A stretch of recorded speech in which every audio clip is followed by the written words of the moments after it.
Alright, hey everyone, welcome to another WRP Live Play TTRPG session. What is WRP? Well, that's me, Faye, Game Master and Storyteller, and Lachlan, our writer and producer. We're a couple... It's the fact that he never warns me, and it's always out of the blue. We're a couple who love sharing stories, so much so that we quit our day jobs and created our own company. That way we could create high quality and exciting TTRPG experiences full time, and share them with you. And tonight, we're playing D&D. This session features D&D's Shadow of the Dragon Queen, a riveting adventure of courage and valor, where our intrepid heroes face unbeatable odds in a cataclysmic war. With us at the table are several of the incredible players who have joined us on our grand endeavor. If you'd like to play alongside them, you're more than welcome to join us. You can ask in chat or hop over to our Discord to find out more information. Now, speaking of our awesome players, it's time for introductions. Like I said, I'm Faye, Game Master and Storyteller. With me is Sirenscape, bringing all of our background music and sound effects. It's a fantastic and affordable sound collection that you can find at Sirenscape.com. And now, we get to meet our courageous, daring heroes as they are set to take off into the skies. And we'll begin with an introduction for Vass. Hi, I'm Caitlin. I'm playing Vass. Vass is a devilishly handsome tiefling bard rogue who has found himself accidentally stumbling across the multiverse. This week's fun fact about Vass: as much as Vass is a bard and loves being the center of attention, um, when he's at a function or a party or something where he's not performing and he's just an attendee, he is a really big fan of the Irish goodbye. Because as much as he's a bard, he's also a sneaky rogue and he knows how to make himself scarce with no one noticing. Hell yeah. Next up for our introductions, why don't we learn about Hugh? I'm Stefan. I'm playing Hugh DeVere, a flashy, flamboyant, fearsome fencer. In honor of Vass, or before the game asking about Hugh's facial hair situation, I'll clarify. He's normally clean-shaven, but given all the excitement lately, he's gone from having fairly sexy stubble to it's grown out enough that it's more European continental dirtbag length. So, Oh, I love it. Next up for our introductions, why don't we learn about Rhubarb? I'm Frontboard, and I'm playing Rhubarb Bafflewander, aka Rue for short. It's Bafflewander with two Fs. He's a forest gnome sorcerer, level 10, hailing from the island of San Chris far to the west, where he lives in the forest with his tribe, where he's the tallest of his tribe. He's 114 and a half years old, used to have a bunch of gray hair that had a mind of its own on the top of his head, but it's pretty much all turned red now. But his gray chest hair turned black at some point too, and that might be expanding as well. We'll find out maybe when we level up, if we ever level up. Yeah. Otherwise, he's ready to do anything to save his people. Alright. Well then, with that, I think we are able to dive into our session. And where we had left off was in Hawker's Grove, where you were to meet with Clistrin. But before you could do so, there was some dragons, wormlings waiting for you in some of the smoke. You've bested them. Some of them going down, some of them scared off. One of them was banished for a bit of time. But then you were successful, and you made your way to Clistrin and the Dragonelles that were a little skittish from the combat. But you've been able to calm them down, and Clistrin has urged for moving before any other forces can find you here in the grove and make more hostile actions against you. So, let's pick up there. What would you like to do?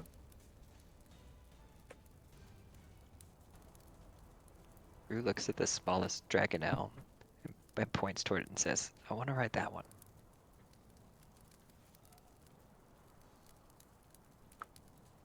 Where are we going? To the Citadel.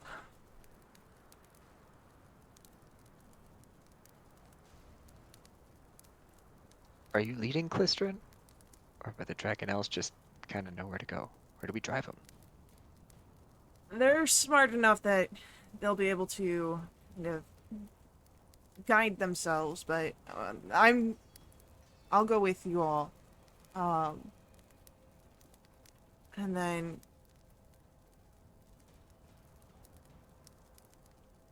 while you're in the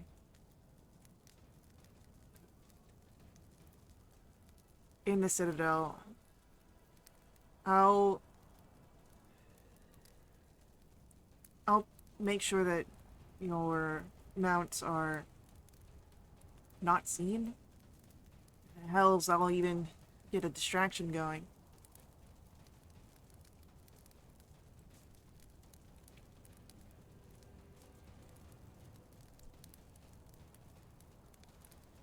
Sounds good. Just do try and keep yourself safe, too. Safe as we can, given the circumstances. He nods.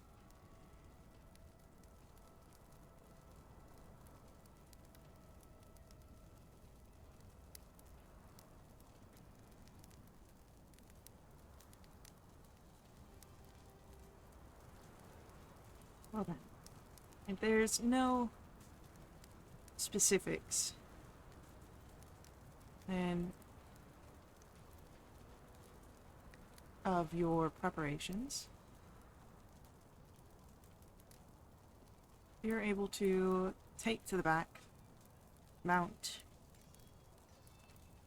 and take off.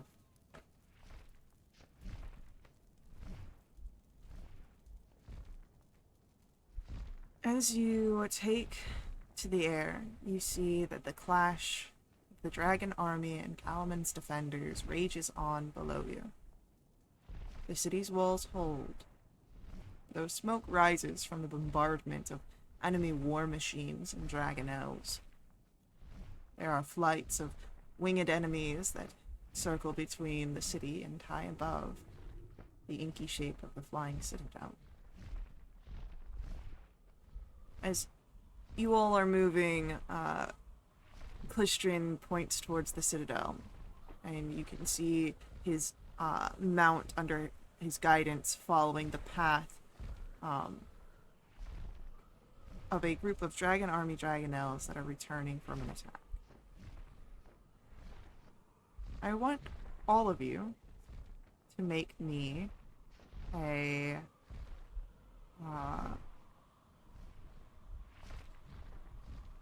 stealth roll. We're gonna do a group stealth check here.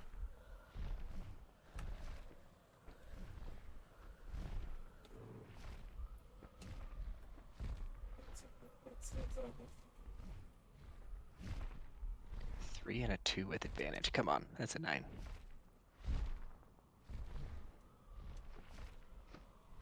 Good thing this is a group check, yeah?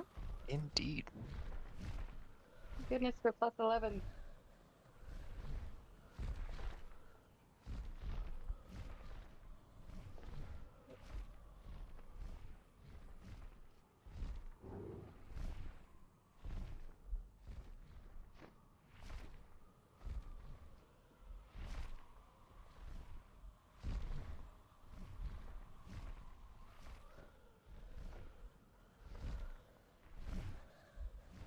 So close.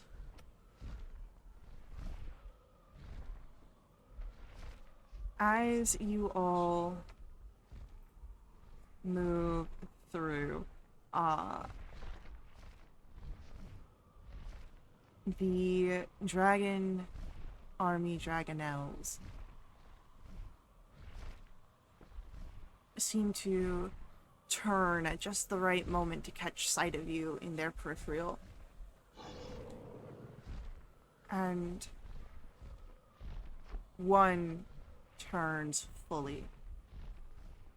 Looking at you, there is a sneer in its face, a growl. The others in its flight, a total of 6 in this pack, also turn and move. And they begin to rush towards you all. We're going to roll initiatives. Oh man.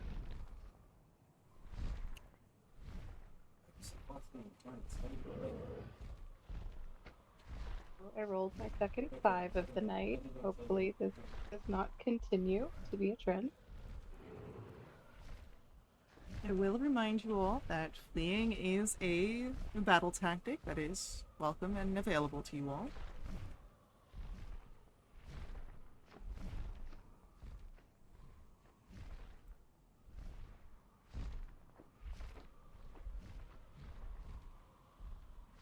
This isn't good.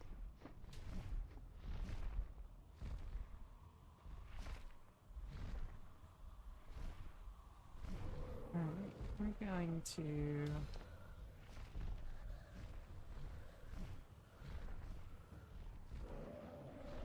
just... pair y'all up.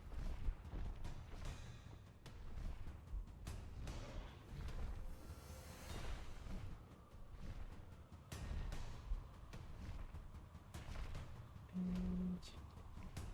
Yeah, I think Rue's gonna yell to Klistrin and just say, is there any way that we could lose these guys or somehow split them up? There's 6 on 4 is not gonna go in our favor. yeah, right quick.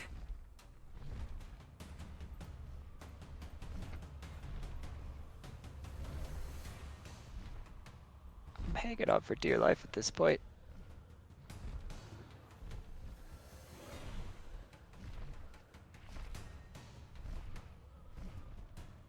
Alrighty.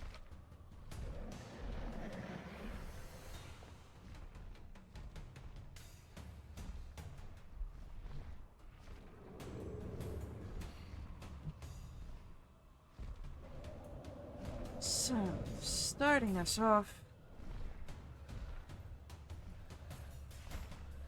is going to be Hugh. After Hugh, it will be Vash. Then Klistrin. The Dragon Army Dragonels.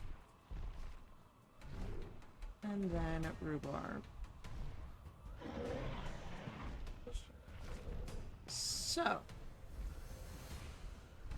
Hugh, first to act. You would have heard where Rue and Klistrin had been shouting over the air. You would see the pack of 6 Dragonels turning to face you. What would you like to do? Guys, are we running?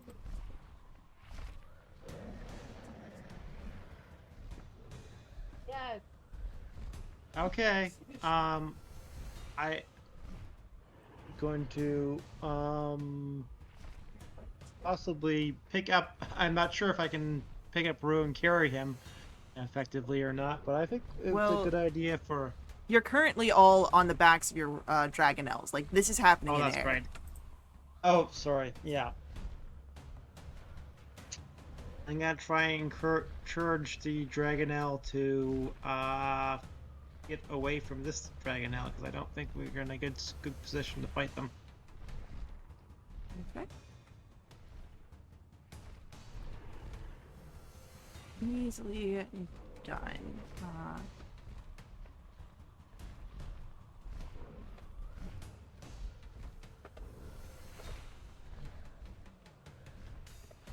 And just putting that information there for you guys. But, yeah, you are able to move, and encourage your, Dragonelle to move, off in the distance. Vass, we'll come to your turn.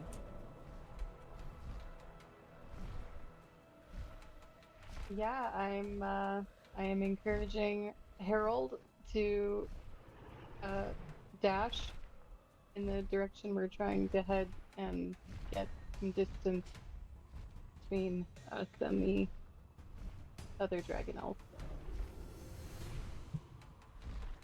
So, the interesting thing here, to get where you want to get would be getting closer to the Dragonelles. You'd have to shake them off before you can get back towards being on track to the Citadel.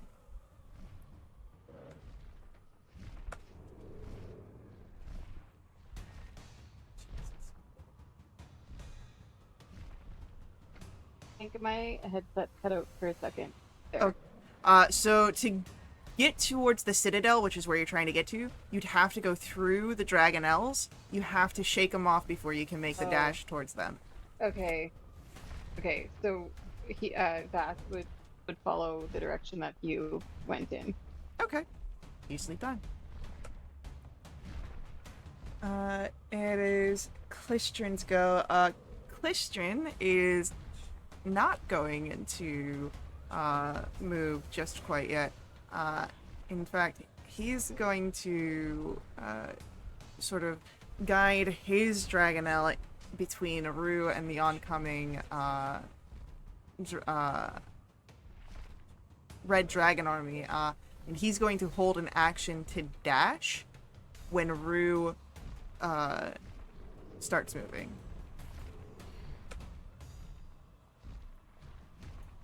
And it is then going to be our Dragon Army Dragonelles. We've got 6 of them here. And they don't quite like any of you.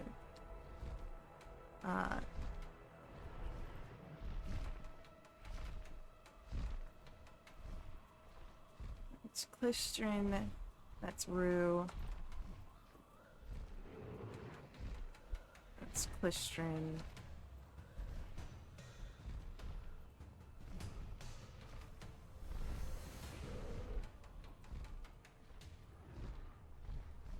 Alright, so 3-on-3 to each of you, as they are going to try and tear into your mounts, your Dragonelles.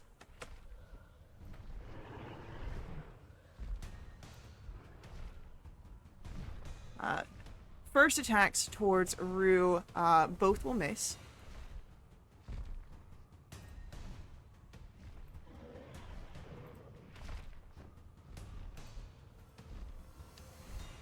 The second 2 attacks towards Rue will both miss, one being a critical fail.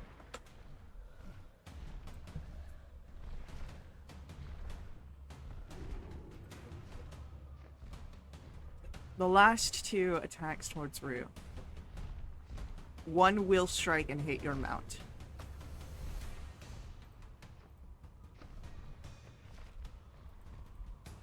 Please make note that your mount has taken 8 points of slashing damage and 5 fire.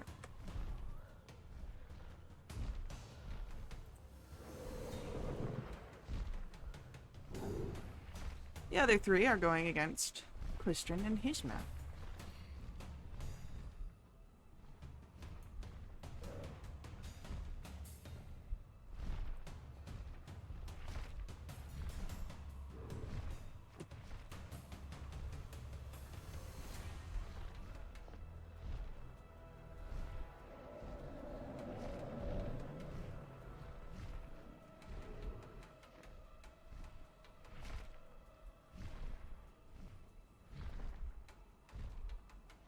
Right, 2 attacks there.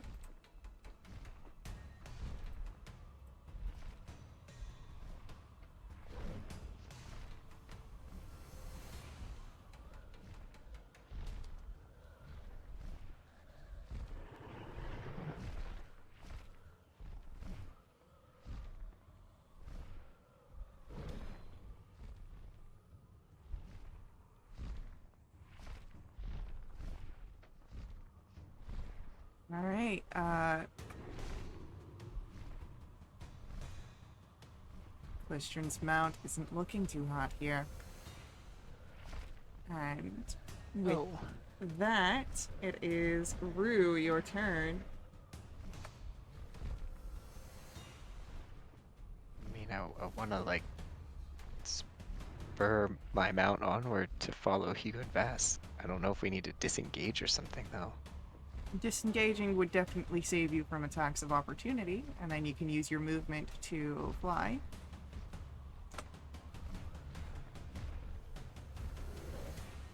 Yeah, let's do that. Okay. I wanna... I guess it's kind of like a shared action that we're going with here, right? So because you are mounted, you use your mount speed, which is the 60-foot fly. It's your action and their speed, and then if you had mechanics such as through the cavalier or mounted combatant feat, you get more fun stuff. Got it. So that means, like, I can't hold another action because I already used my action Right. to do my dash. Mm-hmm. Well, disengage. Or both. No. Yeah, disengage, you're right. Alright. I feel like there was something else I was gonna ask. Are there dragon army riders on these dragonels as well, or is No. it just Just the Dragonlance. just a bunch of angry dragonels? Yeah. Jerks. Keeping my eyes on Clistron.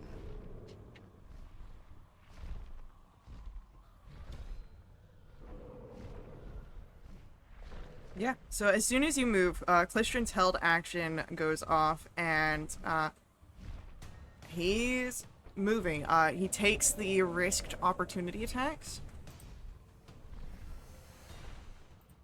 It's a miss. That is a hit. That's another miss.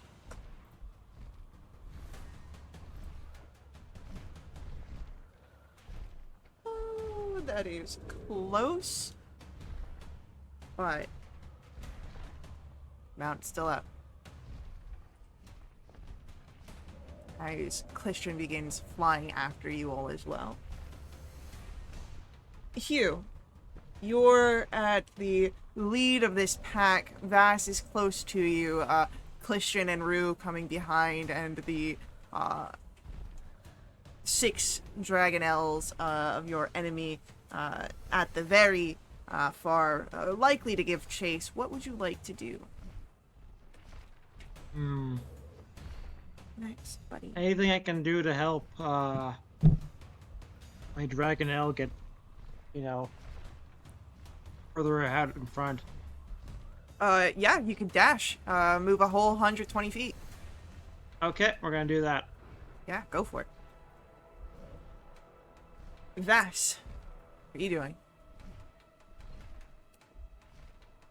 So, am I 60 feet from Clistron? I'd say you are 60 feet away from Clistron. Are Clistron and... Is it kind of Clistron and Rue at about the same... Yeah. And then me and... Well, it used to be me and Hugh, but until Hugh dashed. Okay. Can I yell over the 60 feet? It's like, is that a free action to talk? Yeah, it's a free action. Okay, Vass would be looking behind him and noticing that Clistron's Dragonel doesn't look too good, and he would yell back, Clistron, do you need a new ride? Hey, I think I'm good. I just need to get somewhere where we can take a look at our wounds.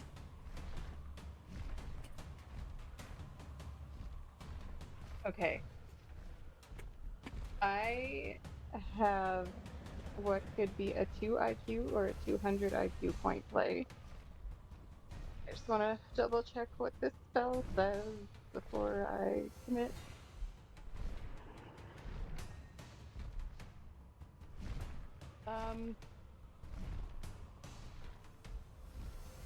Okay. Could I cast Major Image in between Calistrin and Rue and the Dragonelle, the bad ones, Yeah. and have the adult green dragon reappear in between them, kind of blocking the view, hopefully, of the fleeing companions, and then maybe causing a bit of a distraction before using my mount's movement to go 60 feet further. Totally. It does have a range of 120 feet, so as long as I don't move again, I think I can keep it there.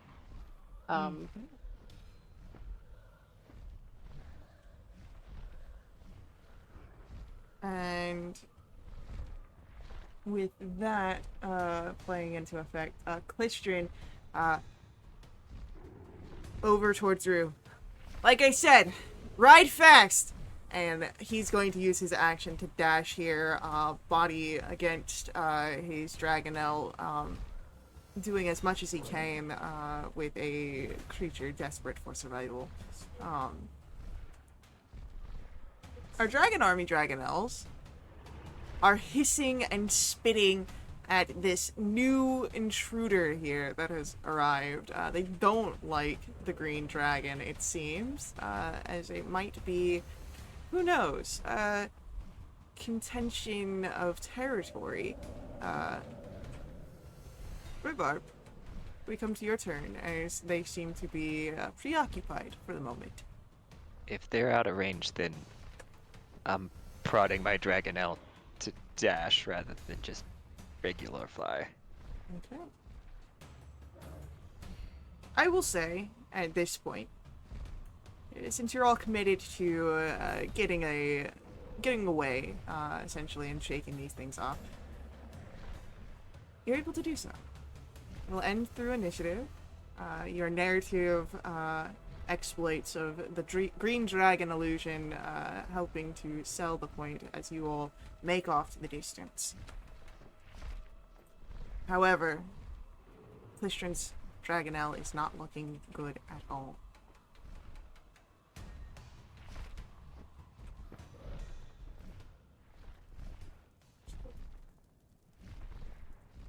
Did you say we need to land it somewhere, Clistrin?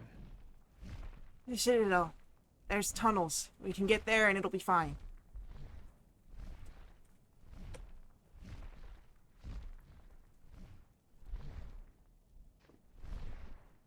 At this point, Clistrin breaks away from the flight path that you all had set up on.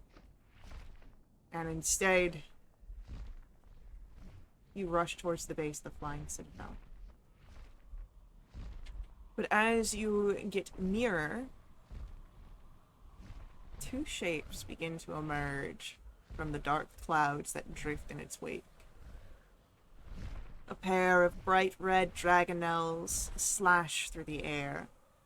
These two fitted with riders that guide them directly towards you. You're about 600 feet off the ground at this point. Quite a bit of a fall, should it come to that. And I would like initiatives, please. While we're rolling initiative, can I ask a question? Yes. Has it been 10 minutes? It has since not I been cast 10 this minutes. spell?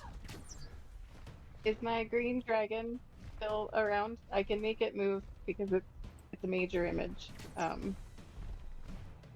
is it I mean, if flying with us?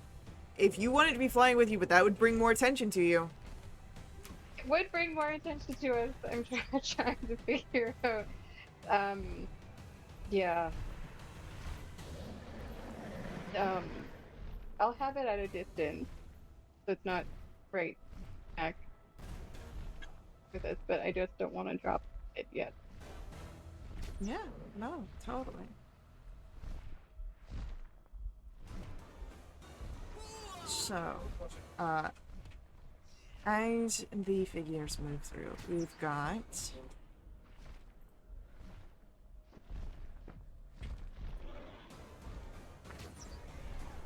one of the riders is familiar to you. We have to roll off Hugh? Is that what's happening? Sorry. Oh no, Hugh won.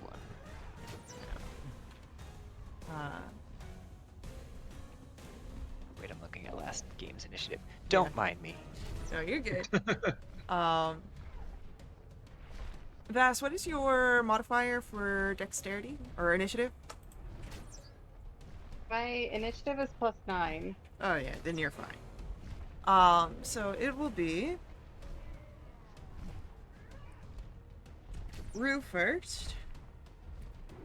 After that, it will be Vass, Red Ruin. The rider you do not recognize is that.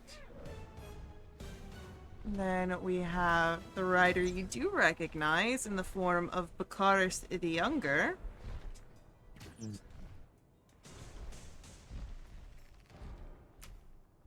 Listrin. And then Hugh. So, Rhubarb. Two figures flying towards you. And before we get too much further, I do want to make sure that everyone knows you have a +1 to your AC for the rest of the session. They are seated upon Dragon Army Dragonels. Bright red in the air. What would you like to do? How far away are they? The age-old question. We'll start the battle with them about...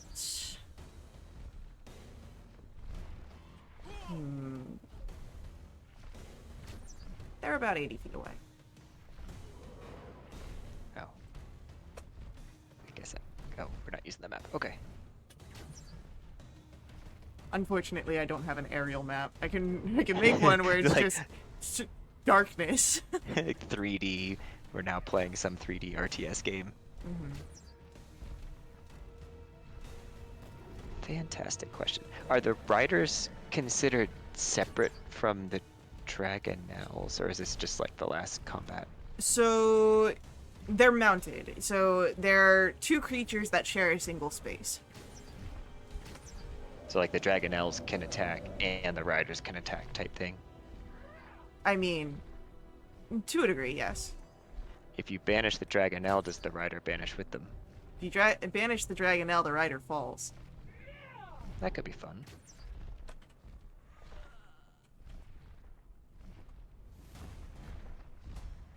Be an easy way to take out the Cars the Younger. It would be.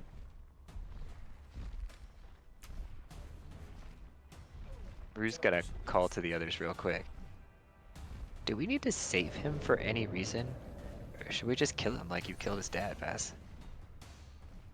I got his dad's blood on my hands. I got no problem adding his to it as well. I'll yell that at the sun. He snarls. Nice. This could go either really good or really badly then. I want to try that then. Why not?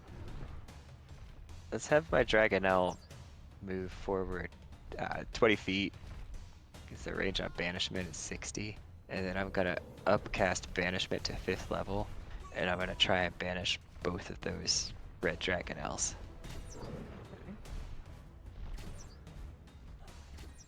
That is a 14 for Bakaris' Dragonel. These are charisma saves, by the way. Yep. And that is a 19 on Red Ruin's Dragonel. Oh, I can Silvery Barbs my spell too, right? You can, yes. I'm gonna Silvery Barbs. Bakaris fails. I'm gonna Okay. Silvery Barbs the other one. That is an 18. He still passes. That was a 16.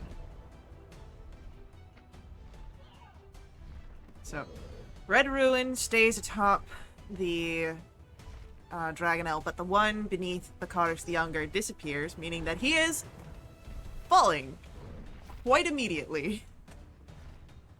I will get to that when it comes to his turn. Vass. Can I think I still have some movement. Can I move my Dragonel, like have it loop back around and try and kind of rejoin the pack of the other ones? Sure. So I'm not out in the open as a target. Yeah, totally. Vass, it is your go. Okay. And we said 80 feet away? 80 feet away. 80 feet away. Okay. Well then, that is whatever. What do you know? That is the range on my short bow. So I'm gonna go ahead and I'm gonna aim at the remaining Dragonel under Red Ruin, and I'm gonna make that a what is it called? A Melody of Precision. So I'm gonna get a +2 to my attack. That's a 15. A 15 to hit. Were you trying to hit the rider or the mount? No, the mount. A 15 Sure, the mount, the unfortunately rider's not the miss. problem. Okay. No. What the fuck? I'm just trying to figure out if I'll fly back just to like 20 feet to add a little bit of separation to the oncoming guy, but stay relatively close to my compatriot.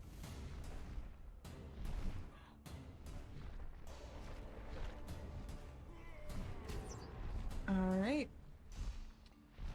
As you move back, the rider is going to move and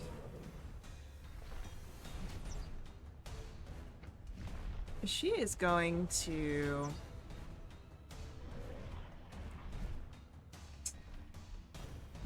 push forward on the speed here and close in some of the distance, and when she finishes, she's going to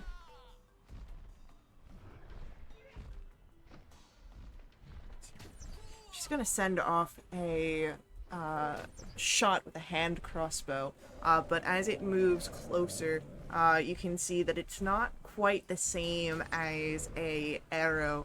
I need a dexterity save from all of you, please.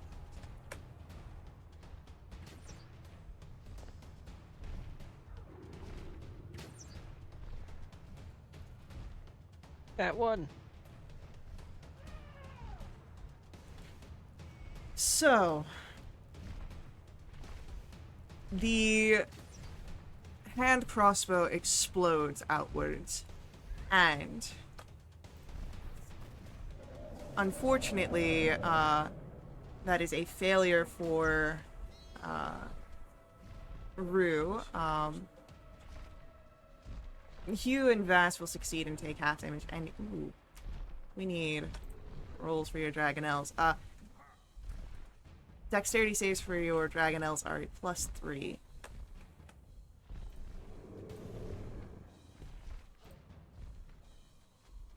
I'll say the +1 applies to your mounts as well. Oh no! It was on a good number and then it rolled onto a very bad number at the very last.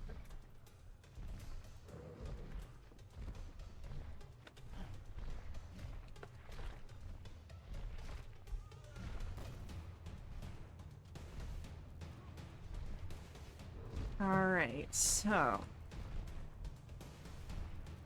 on a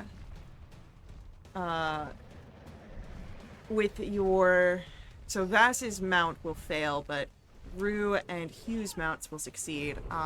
So On a failed save, you're looking at 34 points of fire damage. Half as much on a successful one. So do I take half of 17 because I'm resistant? You do. You take half of whatever is incoming because of your fire resistance. Okay.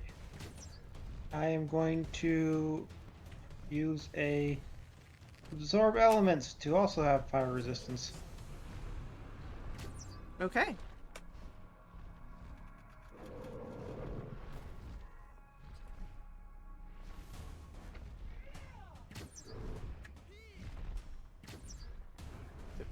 Banishment will drop. Okay. Well, so does Bakaris still, so. Nope. But that's it for Red Ruin. And as her turn comes to an end, it is Bakaris' turn, who is falling. And you know what? We're going to,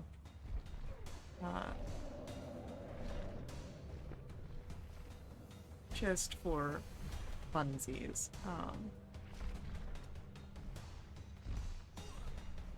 roll a bit of dice here.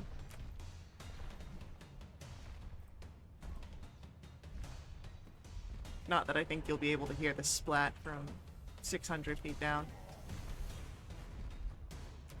Is that like 60 d6s? It caps at 20. Oh, terminal velocity.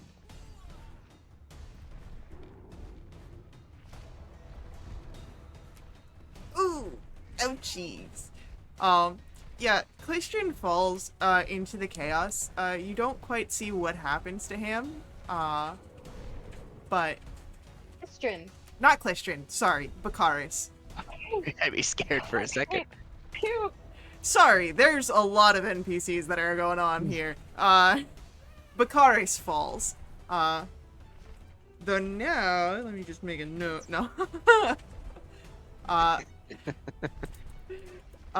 Clistian, as it is his turn after Bakaris, is going to take a dodge action, moving away, so as to not get caught in any sort of damages, of the fighting while his mount is already in such poor condition. Hugh, it is your turn. Alright, can I get in close enough to, hit with my melee attack, or am I... You'd be able to get close distance on Red Ruin, yeah. Okay, I'm gonna close in with Red Ruin and attack.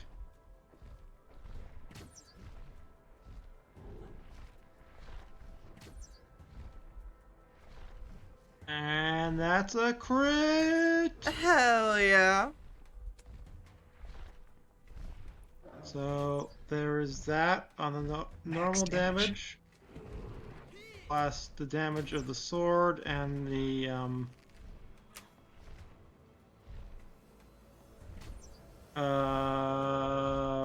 psychic damage as well. Right. Okay, and go again. And I take it at 27 hits. Don't forget that you had your, Fire damage. from the... Oh, absorb that's elements. right. That's another one. Mm-hmm.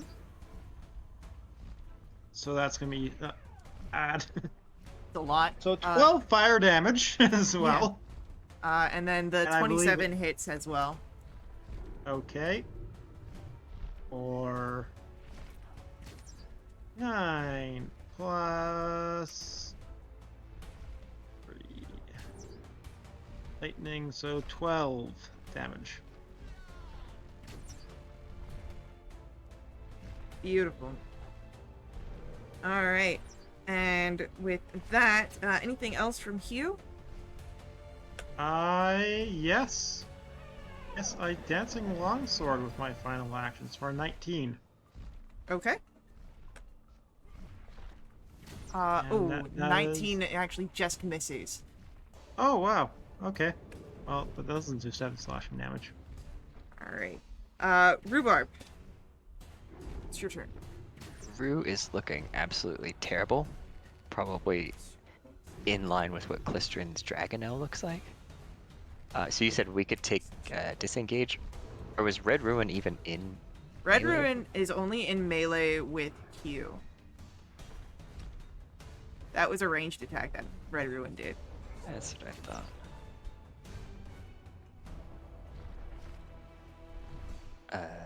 How far away did Klystrin go then? He took a dodge, right? He took a dodge. He didn't. He moved his normal movement back. He didn't like take any sort of like dash action or anything like that.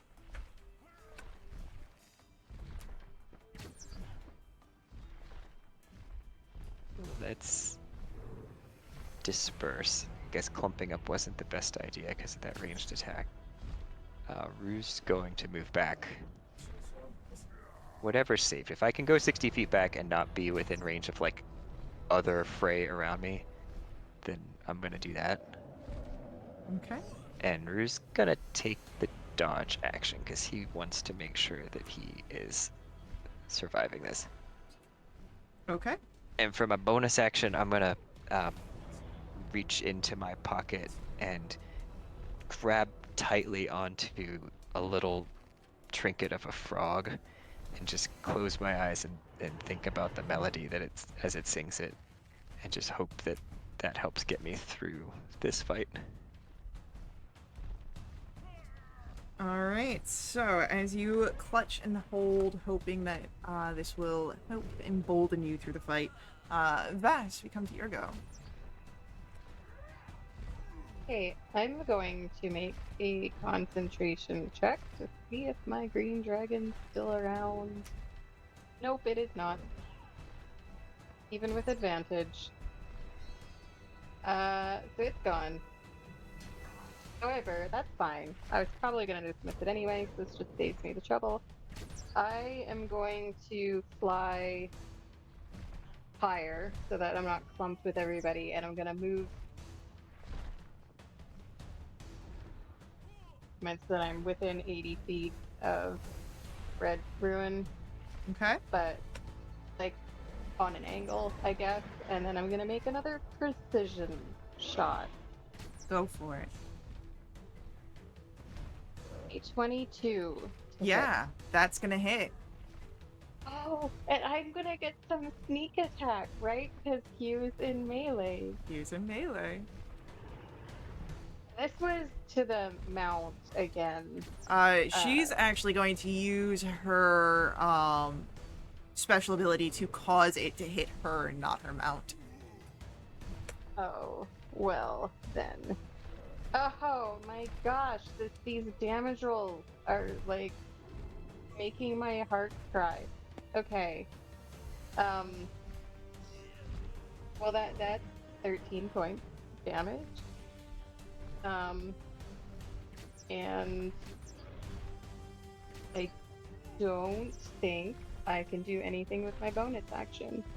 So I think that will be it. Alright. And with that, it is Red Ruin's turn, and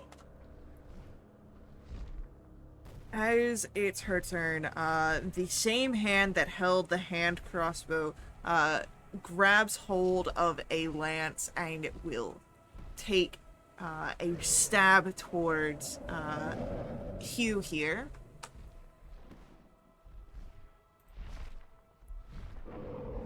With a 21 to hit. That's gonna miss. Alright. She'll try again. Fails with a natural one. And her last attack is a 25. That's gonna be parried. Alright. As you parry it away, she growls with frustration. You can see a fire blazing in her eyes. She seems quite focused on you. Klystrin moves a little further away, keeping his dodge action as that'll be it for his turn. And Hugh, we come to your turn. What would you like to do? I'm gonna try and continue my assault on Red Ruin. We got a 26. And yeah. 17. The 17 misses, unfortunately. And the 26. So 14 damage. All right. And the 7's probably not going to work. Okay. All right. As you depart the damage of that attack, we do come to the top of the round with Rhubarb. However, before we can see Rhubarb's turn, we do have our first ad break. So, stick around with us. We will be right back to continue along with our combat. But before we head out, I do ask that you let the ads run. They're important to us at WRP. They help keep our games affordable. If you want to directly support us, you can always do so through my Ko-fi. Link for that is on screen as well as in our chat room. These donations unlock awesome perks for the entire community that benefit everyone who play with us for the next month. Those special perks include companions, double treasure, XP, all sorts of fun things. So, stick around with us, and we'll see you guys very soon.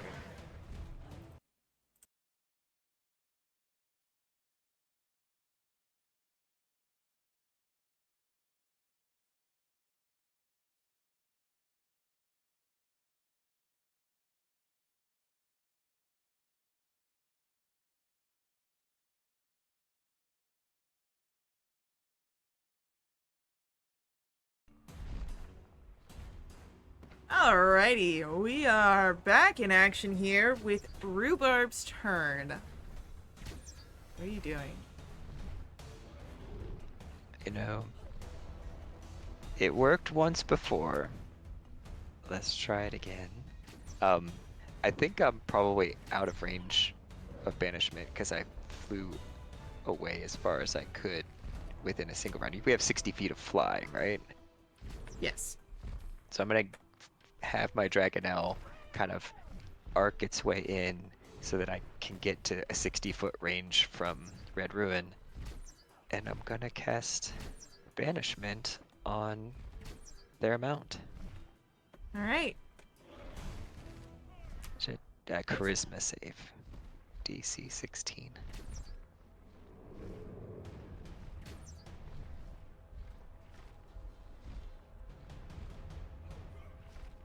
That just fails with a 15.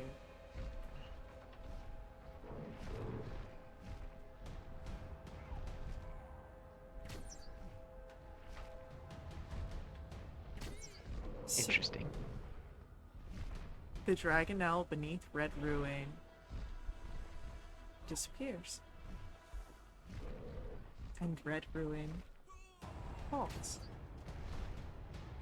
Meaning, you are no longer bound by initiative.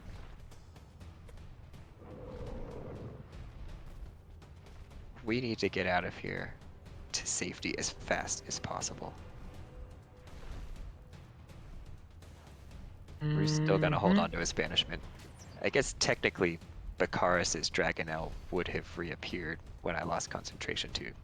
Yeah, but we don't need to worry about that. I was aware of that situation. Don't worry about it. It's Okay. fine. We don't need to worry about it. As you Well, all... I'm worried. Don't worry about it. It's fine. As you guys have this, Clishton agrees and begins to ride his mount forward. Off in the distance, minutes away, there are some Dragonelle that seem to be looking in this direction as if they may have noticed the fight. They might come to investigate, but you have time.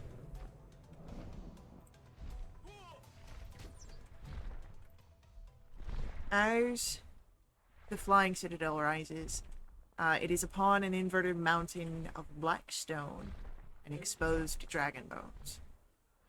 There are fissures that riddle the foundation. They create tunnels extending deep into the rock. Clistrin guides his Dragonelle close to one of these. You see a natural shelf here, space enough for you to land. And beyond, there is a narrow cave that cuts its way into the depths of the flying citadel. Alright, dismount.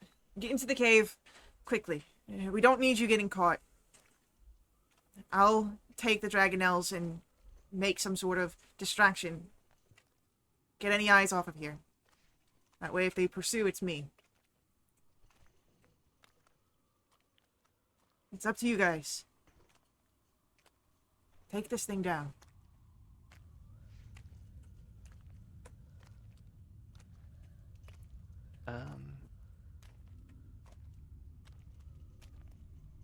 Thank you, Klistrin. Rue's gonna reach out and pat Klistrin on the shoulder and cast a death ward on him. Okay.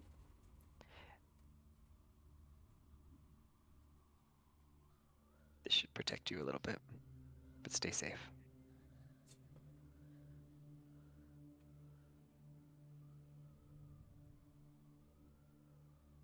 He nods. Right.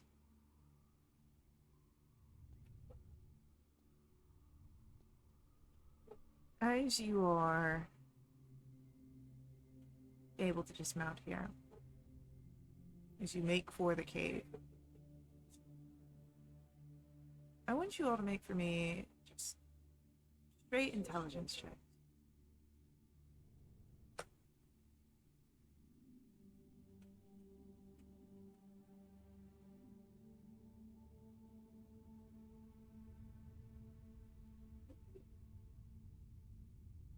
Intelligence save or roll? Just a check. That. You're the one that kind of pieces this together. Based on the speed that this is traveling, the Citadel, it will be over the walls in about 3 hours. You don't have to rush immediately. You have time to catch your breath. You should probably make quick work.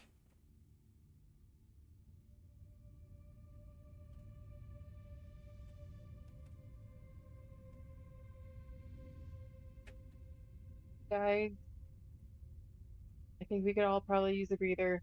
I think we probably have enough time for like a quick rest. I think we got a couple hours, like 2-3 hours maybe, before this thing's over the city. I definitely need a rest, so I endorse that. I need to sleep, but if a rest's all we get, a rest's what we get. I don't think we have enough time to sleep, but we can take a minute. An hour. So, typically, you level up on long rests. But you're a bit heroic right now. You can get the benefits of a full level up and a full rest from your short rest. And a full rest? You get I will do full level up benefits here on a short rest here, so that means it's essentially as if you've taken a long rest. Oh my goodness. Oh man. So Oh wow. I was thinking about multi-classing on this one. That means like 8 million decisions to make. I mean, if you want to do the multi-class, we can discuss that afterwards. Or if you want to take a class now, if you know what you want. I was gonna do what we were talking about in Yeah, DMs a little bit ago. yeah. I just might not pick all of my abilities then. Don't worry about all of your abilities. Just enough to get you some health. And, I've got some things planned for that. At 11, I get Fey reinforcements. Heck yeah. I'm taking my 6th level in Bard, and I have a nice amount of hit points right now. Nice. Did you get the 69? I did, yeah. Yeah. That's vast. Oh, I get to pick a spell, I think. Do I get fourth level spells now? Nope. I just get another third level. That's okay. It'll be at 7th that you get the 4th. That's right, yeah. I knew that. I'm just too excited at long resting and leveling up. But And multi-attack. yes, I get 2 attacks now, and I get counter spell or not counter spell, counter charm. Um,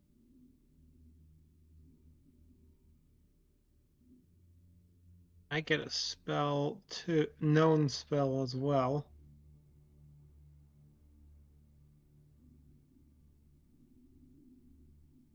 Yeah, you said we do get the benefits of the long rest, like Y- for HP. Yep, you get the benefits of your long rest as well.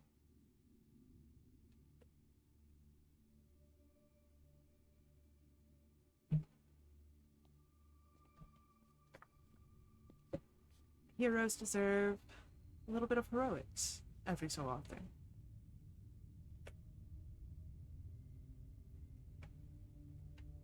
Oh, this will be useful for us. I'll get Revivify. Ooh. That could be useful. Yeah, because we could die. You might die. Some So of you death may ward die. no, And then Hugh can revivify. I didn't even know this was a spell, but I think it might be the one that I'm taking. I've literally never heard of this spell before. What spell? Because it might be homebrew material. It's antagonize. That does Oh, not. that's new. Yeah, that sounds like it's a new one. I've What's seen that TBOMT? What's that source book? book of many TBOMT. things. Yeah, the Book of Many Ah, Things. okay. Okay. Gotcha. It sounds pretty cool though. You Grab whisper it. magical words that antagonize one creature of your choice must make a wisdom save, takes a bunch of psychic damage, and then you get to pick a creature that it makes a melee attack against. So, I'd say Is that a grab it. level 2 spell or that's fun. 3? It's 3. And the material component is a playing card depicting a rogue. So it just screams vast. I was I looking at might have that to for pick. rhubarb, but didn't end up taking it. I think because it was a high slot, but that totally sounds like a vast spell. Yeah, it's like taking vicious mockery to a whole new level. Um,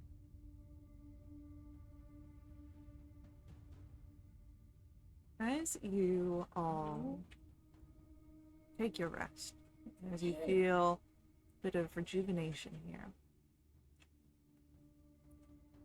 why don't we go down the line? Why don't we start with Vass?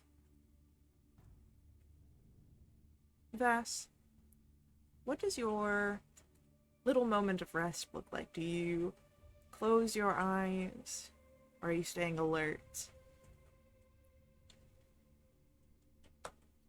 I think that Tess is probably sitting on the ground with his back up against a wall. He doesn't have his eyes closed, but he's trying to stay alert on the periphery, but he's a bit in the zone, thinking about all the people he cares about and trying to maintain that intensity that he had when he woke up from the dream with Key, and implying that the conflict was spilling over into Faerun as well.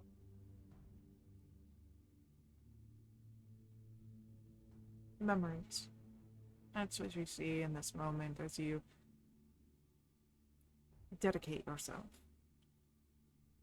Your brother, your best friend, your mother and father, and the Sword Coast. A gleam on the horizon of dreams that take you far beyond your home state. Well, you've at least accomplished that. But now it's getting back home to tell everyone you care about the stories.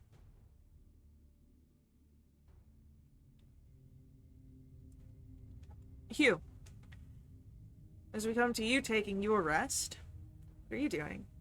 How does your rest look? Okay. Hugh is in intense conversations with the little Faekin that he's now as his summonable ally, who I imagine would look something like this with a short sword. Heck yeah, I love it.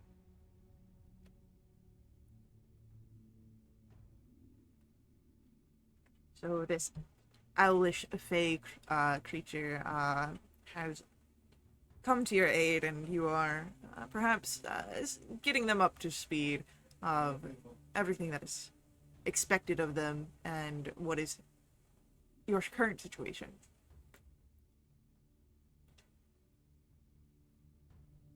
They seem receptive.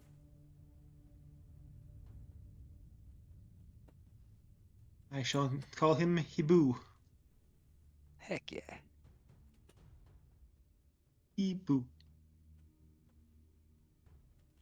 Rhubarb, can you make for me a Constitution saving throw, please? Oh man.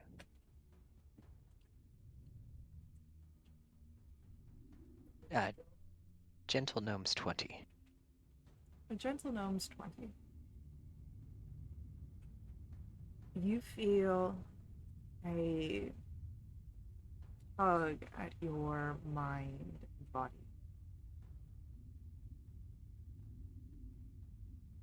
A call to sleep, or at least to close your eyes. You are able to resist with the 20, but you stand now on a precipice. You could continue to resist, or you could fall forward. See what it is that is drawing your attention, that calls for you to rest. I mean, with a whole 3 hit points before we sat down, all Rue really wants to do is rest, so I think he would explore.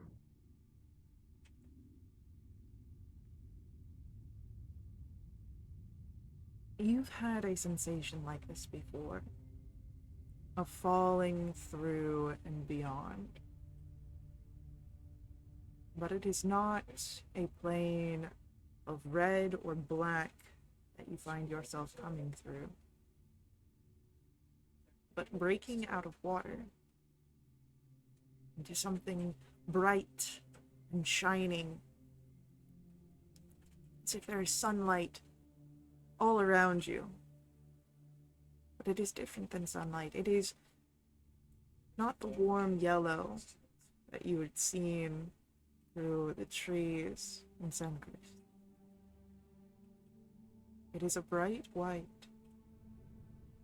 Perhaps platinum, one might even call it. And you feel yourself watched, Rhubarb. I feel like I felt this before. You may have. In a temple. Not terribly far from here. In a city that bore a terrible fate. I almost drowned in that temple, and I almost died outside that temple. Chosen of the moon.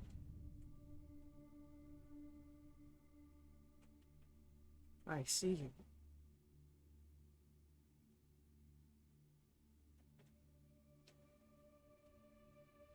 Do I see anyone, or do I just feel that those words in that presence? You just hear the words almost around and throughout you, and you feel again that sensation of being watched.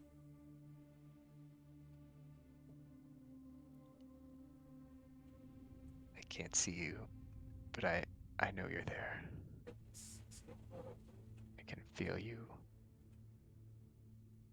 As it should be. You are heading to a destiny that you did not foresee. You and your companions.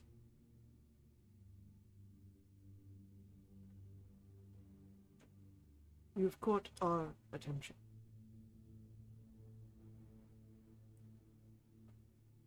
You are going against one who follows a terrible path. You will need a righteous weapon at your side.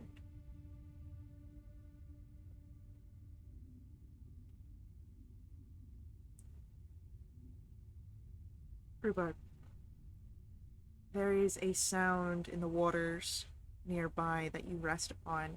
You realize that you stand on the water as if it is solid ground, but you can see where it moves beneath you, the currents. And drawing up from those unseen depths below, there is a shining light that invites you to reach down and pull it from the water.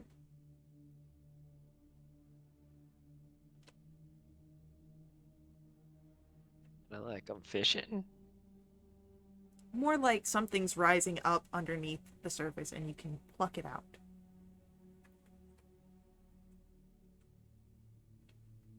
I'm gonna cautiously go for this. As you grab hold of it, there is a handle. As you pull it out, you see the Dragonlance. Though smaller. Fit to be wielded by a gnome.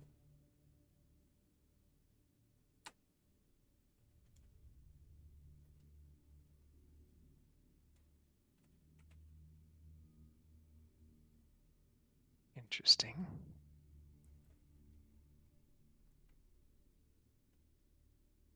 You and your companions are interesting. There is more here at stake than perhaps you even recognize. Do well, Rhubarb. And Kryn will reward you.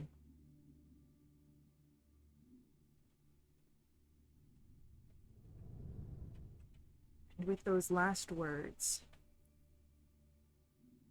your eyes flutter and there is a weight in your lap. As you have the Dragonlance there with you, Rue. It's just there.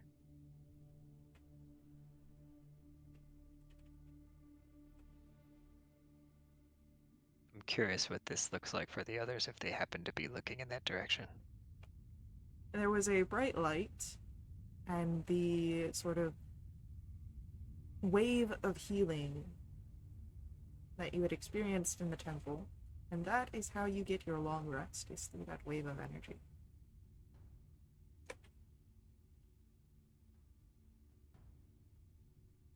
So, the other two are aware that there was something here. And then there is Rhubarb with the Dragonlance.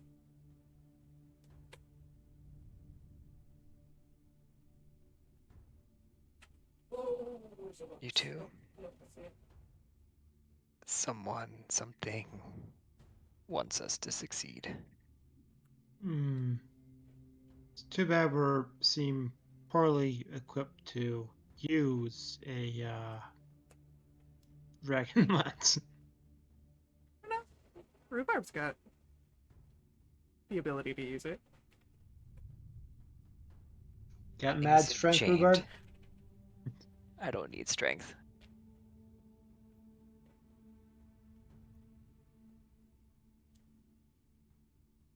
A lot better than I did before.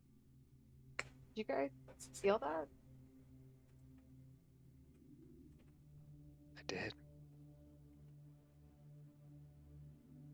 A wave of light washed over me. Feel completely renewed.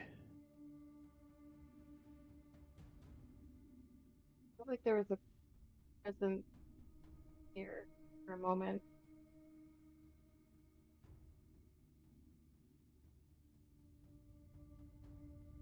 It spoke to me in my sleep. Or I don't even know if you can call it sleep. I felt awake and asleep all at the same time.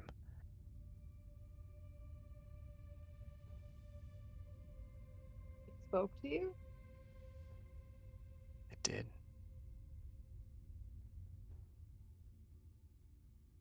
I don't remember what it said. I was too caught up in the moment.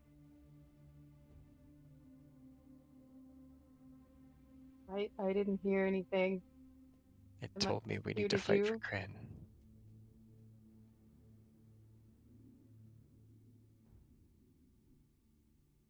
Oh, he was in conversation with Kibu, so Yeah.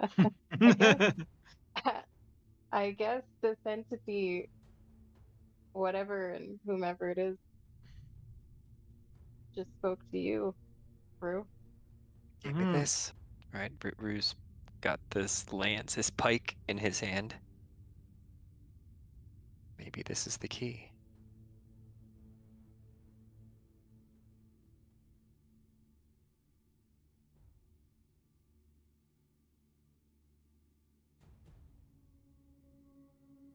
I'm getting like Matrix vibes where it's like, I know Kung Fu.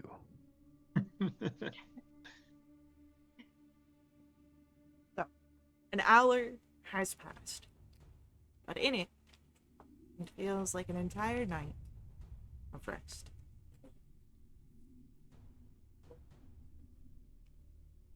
What do you wish to do?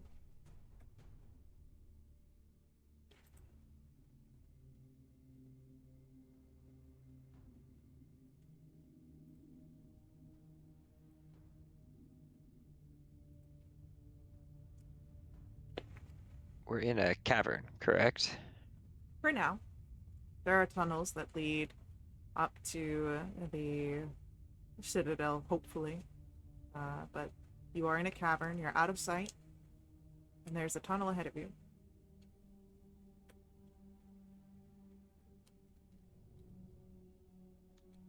Just a singular tunnel.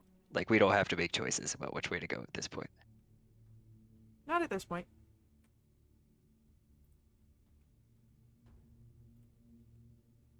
Hugh,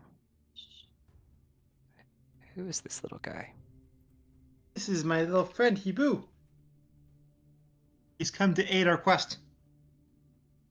I can summon him to him in battle.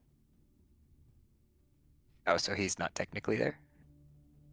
Oh, I have him here. He's talking to me. For the but he'll have a. I can cast a spell to have him with me in fights.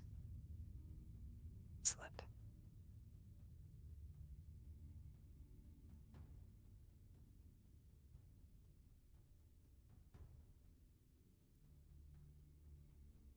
I'm posting something in our chat. That's the vibes I'm getting.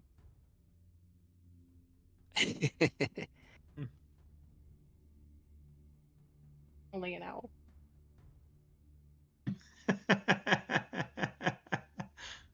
Yes. I love it.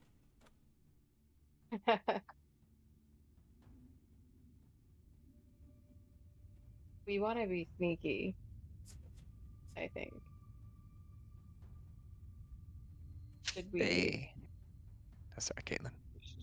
should we have a marching order? Would would it be good for me or you or somebody to be a little bit ahead so that we can maybe get advance warning of what's coming up?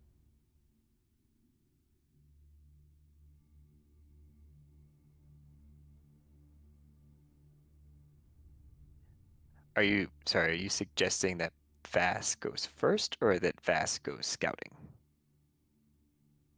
Or yes? Well, yes to both. So, Vast goes, I guess. He can bonus action dash, so he'd probably go twice his movement speed ahead, uh, to try and get advanced warning on if they're about to stumble into something.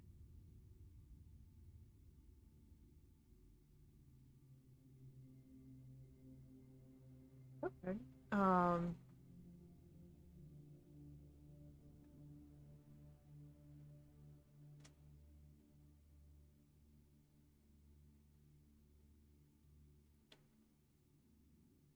As you are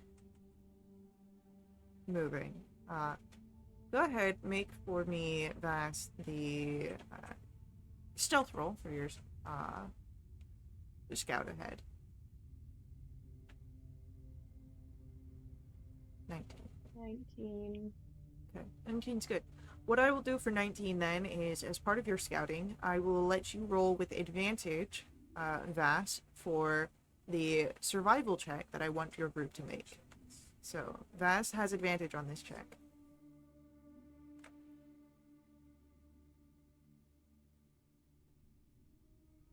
Very good. Thank goodness for advantage. Wow.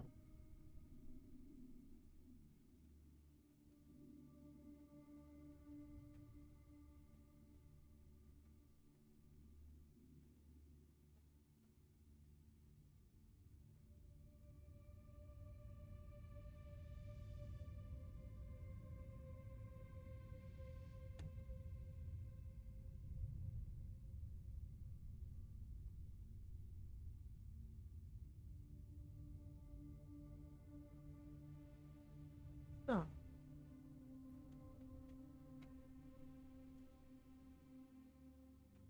as you're able to move with Vash keeping up to the front,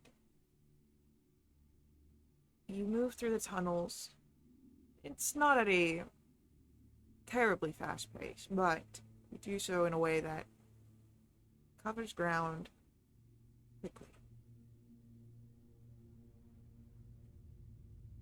And you find a 30-foot shaft that rises up into the rest of the grounds here as you move all the way through the different tunnels.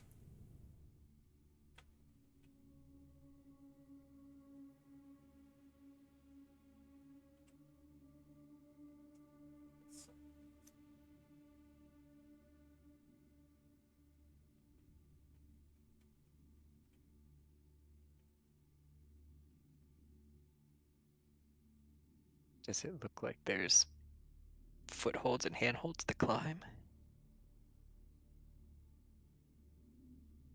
Uh, there is enough of the rough-hewn stone here that you can climb upwards.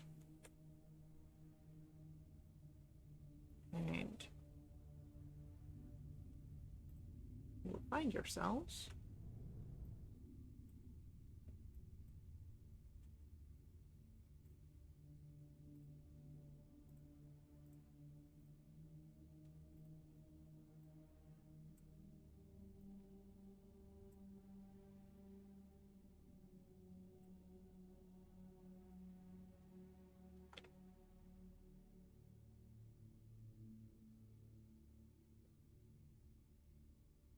doesn't like being where it is right now. Let me know if you guys can see the maps. I will have to refresh. Got the Citadel. Can see yourselves in the temple crypts? East. Okay, cool. If we run into any issues, let me know, because I can just restart the session. But you find yourselves out of the where you had crawled out from the area. It's dark in this portion. There is no lighting in this cave, but you can see uh, just sort of in the general area, of course, that there is a continuation, a path that leads from this area.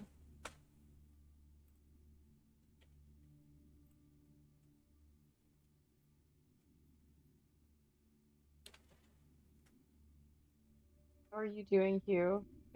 Can you see very well right now?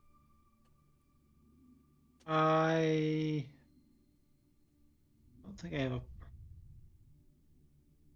have a problem with seeing. Let's see, actually, sure on vision.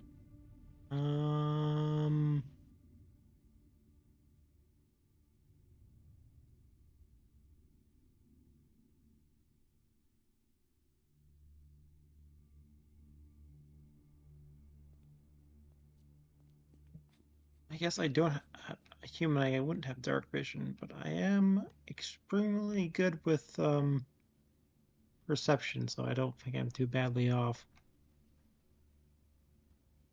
I mean, I can light up the way if we need to.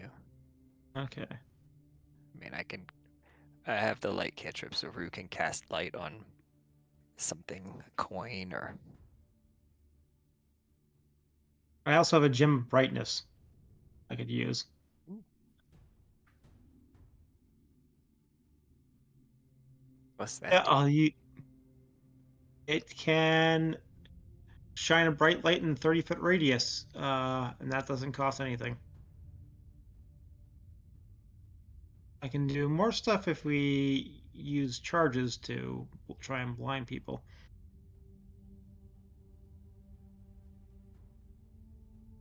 So I'm just gonna use my gem to create a light around myself. As your gem lights up, you're able to see that there is a passageway forming to the east, leading further in this rocky cavity. And there stands a familiar blue-skinned elf in a pale dress with a knowing smile on her face. No. Yes. A million episodes later.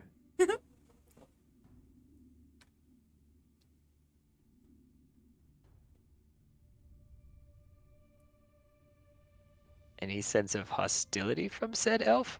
No, she's smiling at you. There's a knowing smile on her face as if she has been waiting for you. What are you smiling about?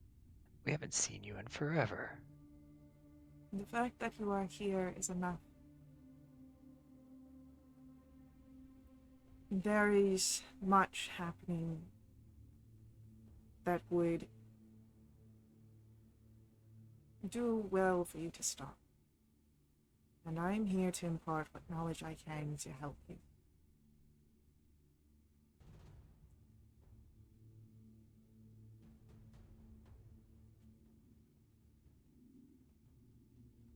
Will you listen?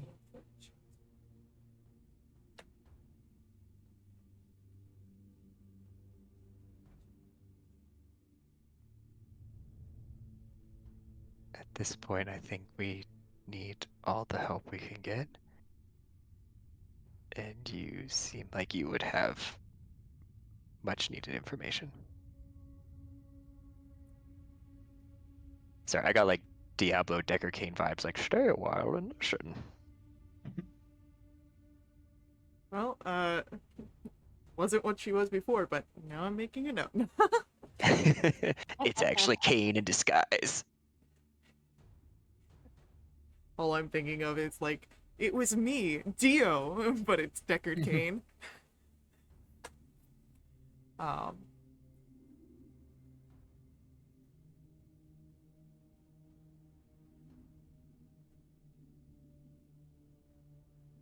there is much happening in the Citadel.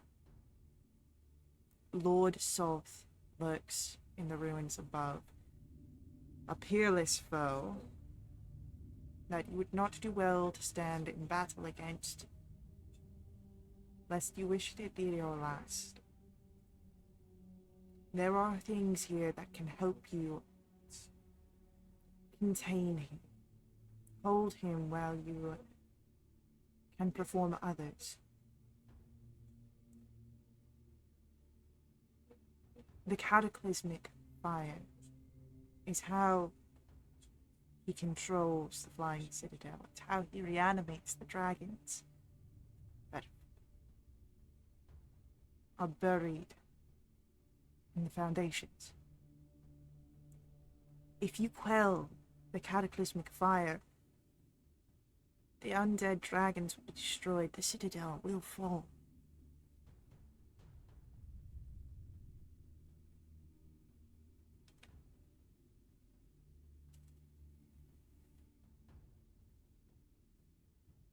You will be successful in your quest.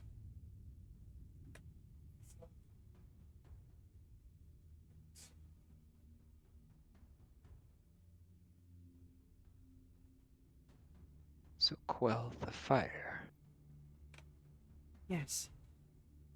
I'm assuming it's not as simple as just hosing it down with water. Unfortunately not. It was a fire created by the gods. It may well stand that the power of the gods could execute them. Extinguish their burns.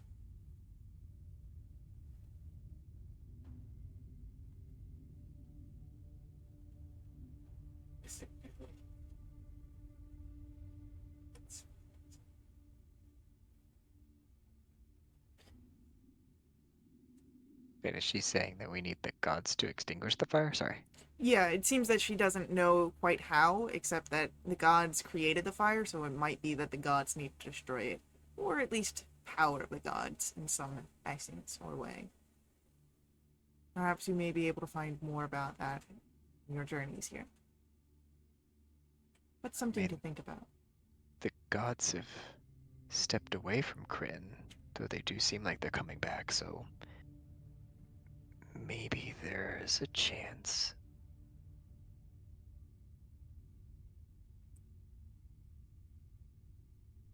If you would have asked me months ago, I would have thought there's no chance.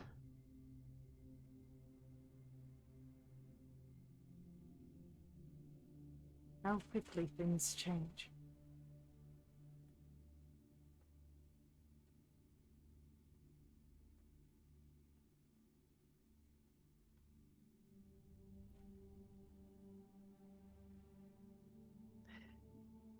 That could be both a blessing and a curse as well. Many things in life are both blessing and curse. There are plenty of them to be found in this very citadel.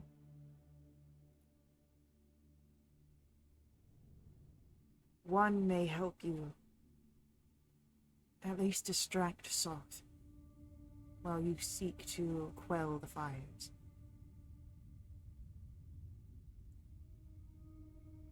An elven relic. It is known as the Mirror of Reflected Pasts. It is hidden in the citadel. If you find it, those who look upon it will glimpse their past. If you force Soth to view upon it, he may be trapped for a time in such remembrances.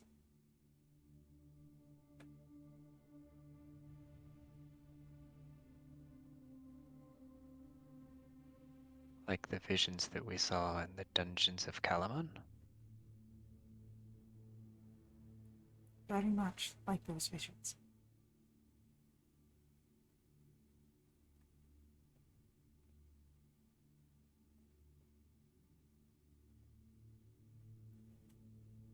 Those would definitely be painful for Soth, and while normally I wouldn't wish that on anyone, I'd make an exception for him and his evil nature.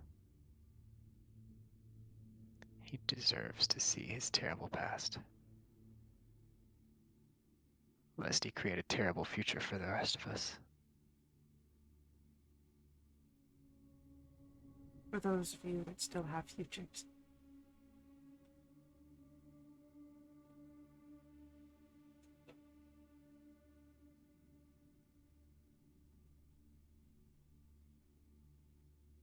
How are you? She turns to you, Vass, and the smile becomes wizened in seconds. Someone who has seen centuries, not just a holder of knowledge. The elven form shifts a bit. Still, of course, elven and Sylvanesti, but translucent. Her styling's more ancient. She reveals to you her true ghostly form.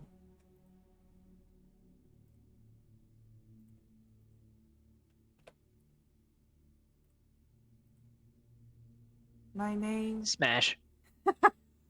Hell yeah. My name is Lidara. And in life, I was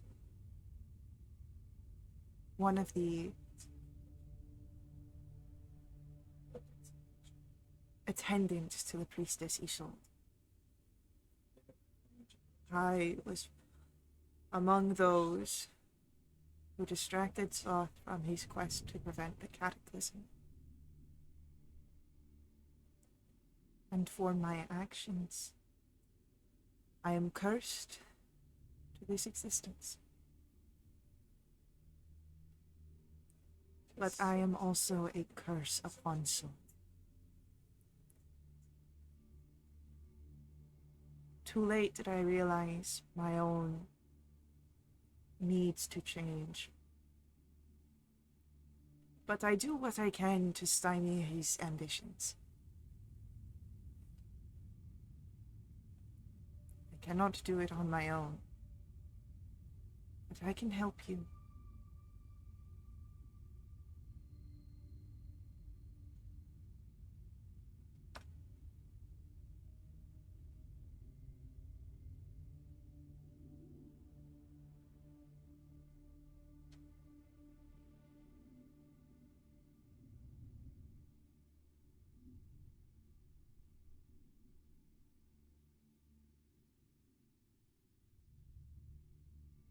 Thank you.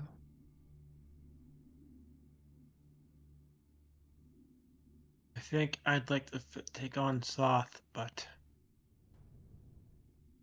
one thing at a time. Let's.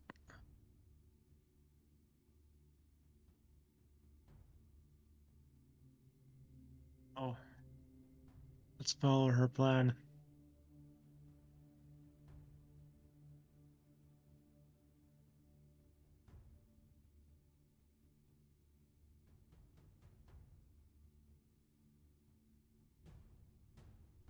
What happens if we look in the mirror?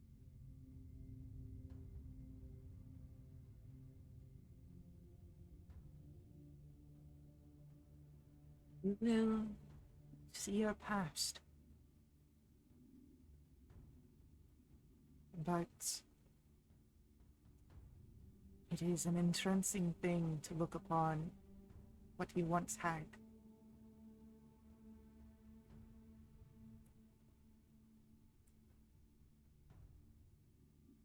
There is magic that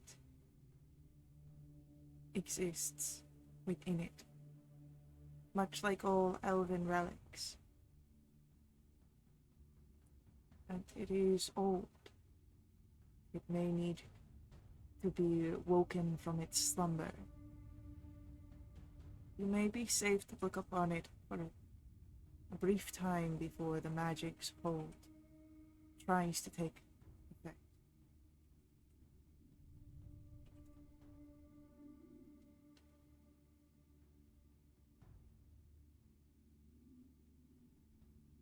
Bass has a very pained expression on his face.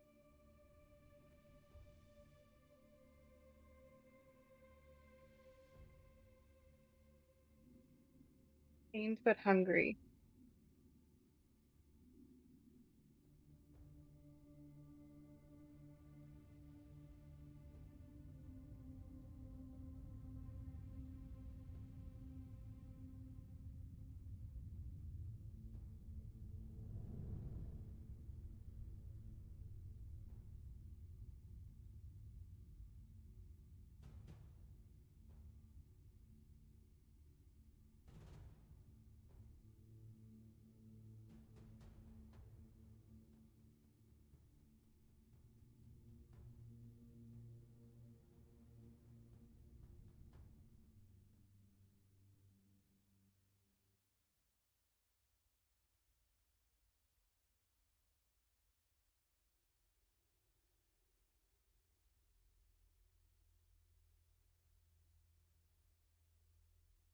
Hmm. Do you have any other questions of Lidara?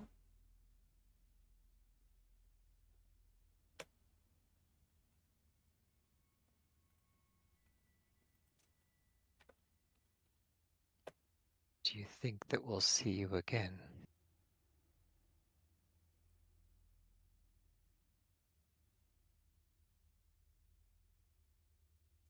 There is always a chance. Though I hope you do not. I wish you Oh, success in bringing this thing down. do you know how Soft can be finally killed? Or ended? Because I guess he's already dead. In battle, perhaps, but I fear that there is more than one fight you have left in this evening. If you focus on Soth, you may be too weak to continue elsewhere.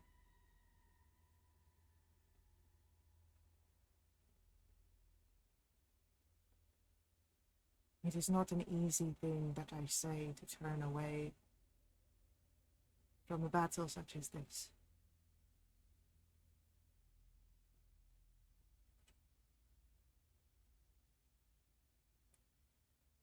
But I allowed Soth to tread this path. If I can avoid any other great calamities, I would like to at least attempt.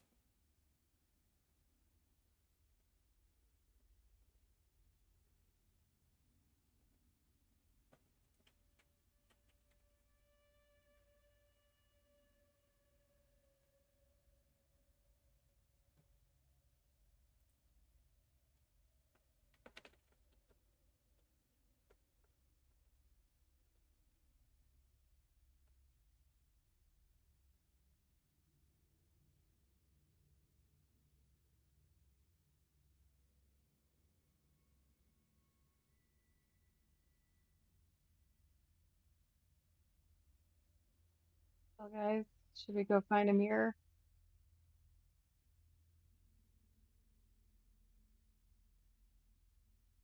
Yes, we should.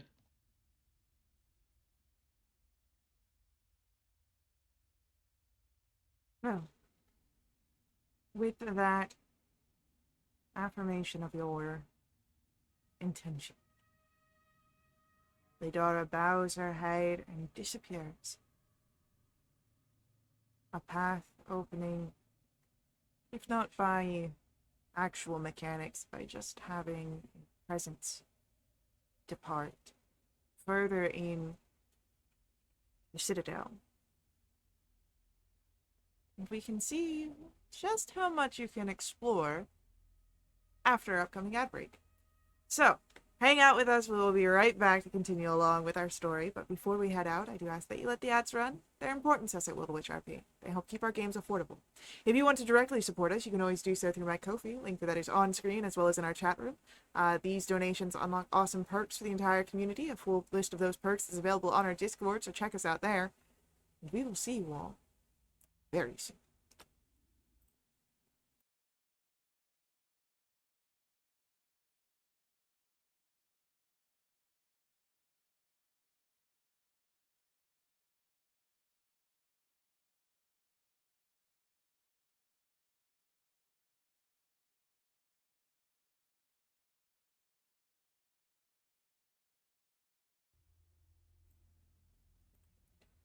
All right, we return, and as we are doing so,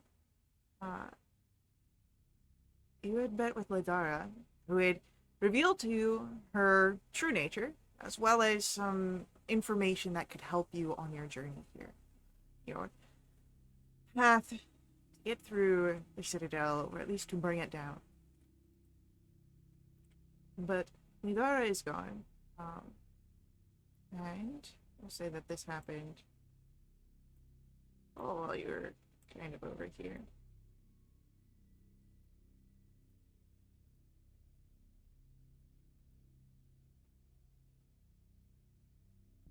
So, you've got a path ahead of you in two different ways. How would you like to go about this? Since Hugh's crystal is enough to light your way.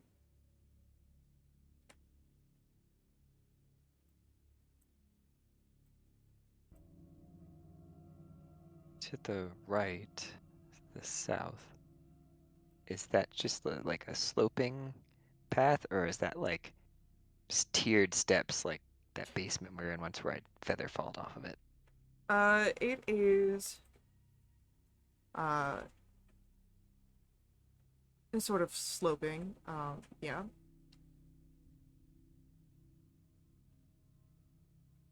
Guys, remember when I jumped off that ledge, floated all the way to the bottom?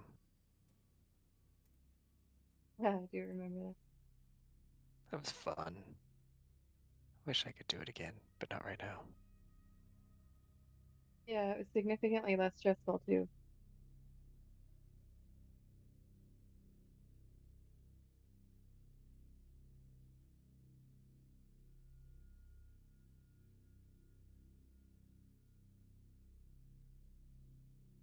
Um, so does the path that's to the north of the sloping one, does it look like it's level? As level as a path like this can be, I'd say. Right. So it's staying a relatively consistent elevation while the other one is sloping down. Yeah. Okay.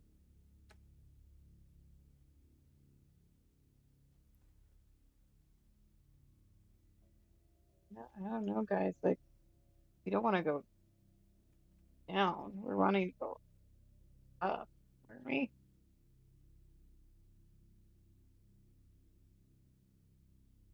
That's a good question. I would assume the mirror is somewhere in the citadel itself and not in the foundation where we just came from.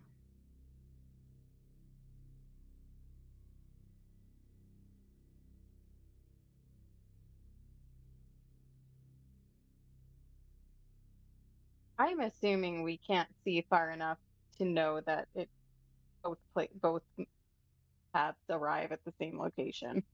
Not with the second, deeper path. You'd know where this one goes because you can kind of see it, but the other one is, again, a little too deep and curved to see clearly.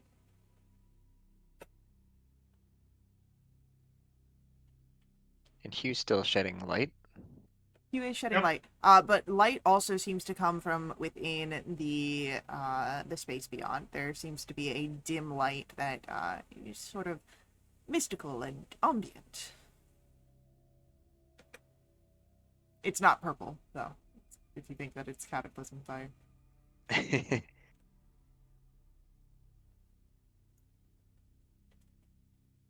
Is it think the we should. color of fire, like normal firelight? It's actually a little spectral. It's a white light.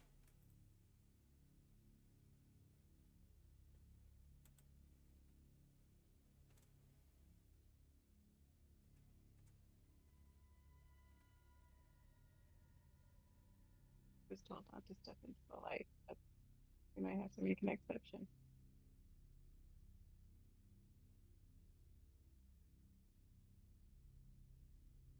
I feel like we should just stay on the upper path and go to the left. Yeah. I At don't least see trust where it that. goes. Yeah. The last time we followed one of those more hewn paths, I think, was in the basements of Calamount, and that was like Soth digging his way right through to that cavern.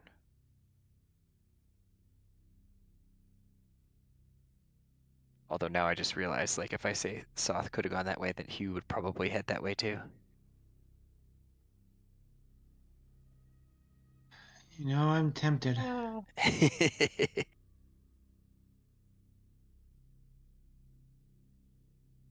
Fishing comes first. sorry. I just got a picture in my head of like Vass holding a spray bottle and like squirting Hugh every time he wants to go after Sauce while we're in here. Be like, no, Mirror. Squirt, sorry. squirt. We need to find the mirror. Stop it. Sorry. Vass wants to find a mirror, and Hugh wants to find Soth. It all tracks, right? It's very true. Guys, this is just how you go normally are. uh, are you taking the curved path or the steady path? What would you like to do? Vass would want to head down the level path and just peek his head out and see where it goes. As you peek your head in, you would notice a burial vault, it looks like here.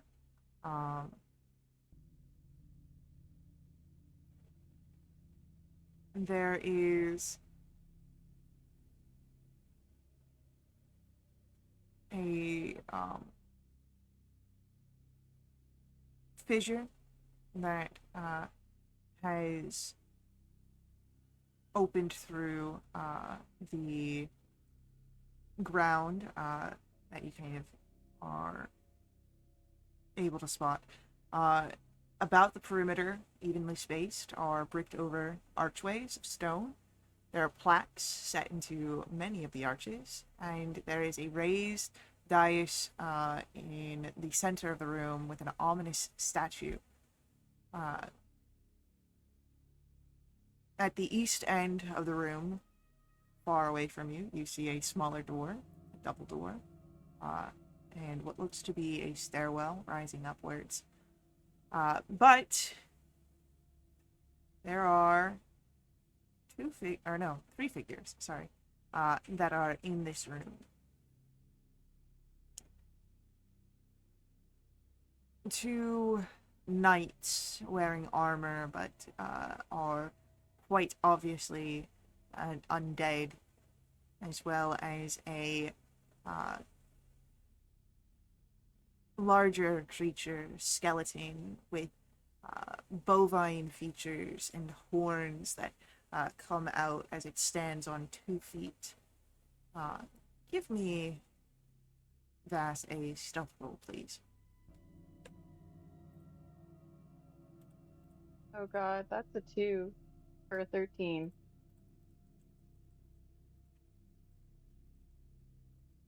Okay.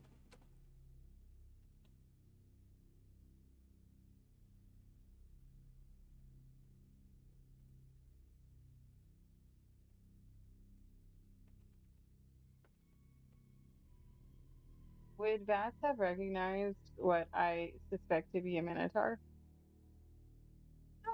Roll for me a history check, please.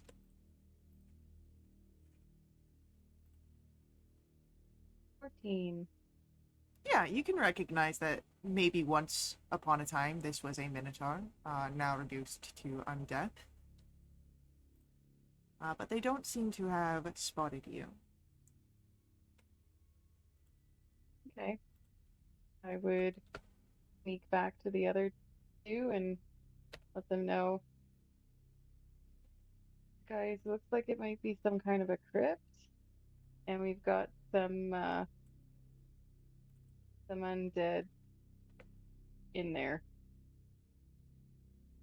Three undead creatures. I don't think they noticed me. That's good. There's also a creepy statue.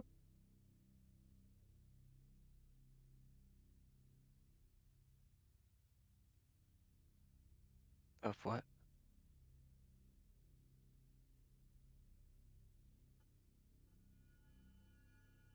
I Hmm. think Faye's description was just that it was ominous, not of what it was. Okay. Yeah, just an ominous statue. Okay. If all Vass says that it's creepy, then Rue's mind is going to that it's probably just a statue of a spider. Sorry, did I say creepy? I meant it's a metal statue. A metal statue, eh?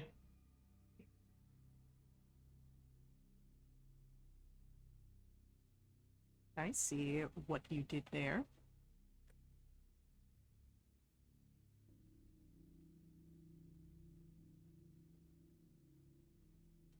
Forgot to bring the cleric. They could probably handle these undead like it was nobody's business.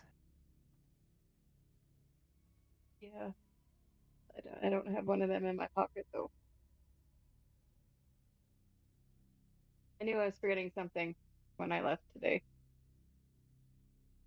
Got my pocket cleric. Next multi-class cleric. No? Hindsight. Okay, I probably should point out one of the undead creatures looked like it may once have been a minotaur, but the other two just looked like skeletons, like normal humanoid ones.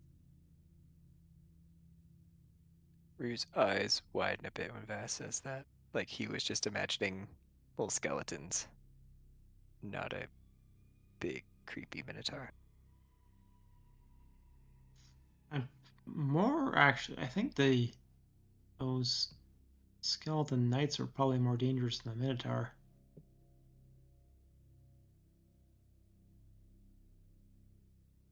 I Not mean, I just guess there's guess, one but way to find minotaurs. out. Yep. Yeah, I imagine everything here is probably a bit dangerous based on everything we've been Mhm. through. Well, I think we should try and sneak past them, and if not, we'll be ready for a fight. Uh, Say, when I saw them, were they stationary or were they shambling about, or They seem did to they look like they seem to watching? be not really moving around, but they seem to be on guard. Okay. Yeah, they do seem to be on guard. So it might we can try sneaking around them. It just might be a little bit difficult. So I think, like you said, we should be prepared for it to not work out that easily.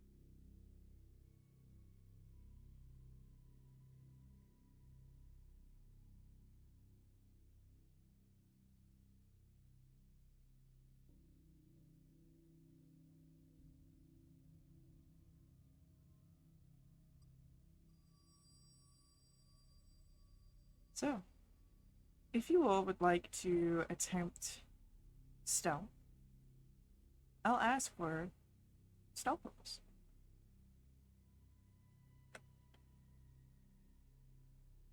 Who do we want to do pass without trace? Oh, I wouldn't say no to pass without trace. Yeah, pass without trace, right? Yes. Let's pass without trace here. That would make mine a 31. Make mine a 30. No pressure. No pressure at all. Last time it was a 2 and a 3, even with advantage.